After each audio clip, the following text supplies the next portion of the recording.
এখানে একটা কোশ্চেন দিয়েছে, square root under 1336 minus square root under 1629 minus square root under 820 plus square root 441। দেখো এখান থেকে আমি কি করব, ভেতর থেকে করতে করতে আসবো স্কোয়ার রুট করতে করতে। দেখো এটাকে যদি আমি সলভ করি, এটার স্কোয়ার রুট করলে কত হবে 21। এবার 21 যদি এটা হয় তাহলে 820 যোগ 21 কত হচ্ছে 841। 841-এর স্কোয়ার রুট করলে কত হচ্ছে 29।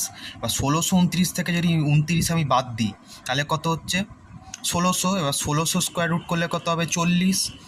এবার 1336 থেকে যদি আমি 40 বাদ দিই, 1336 থেকে যদি আমি 40 বাদ দিই আমার কত হয়ে যাচ্ছে স্কোয়ার রুট আন্ডার 1296।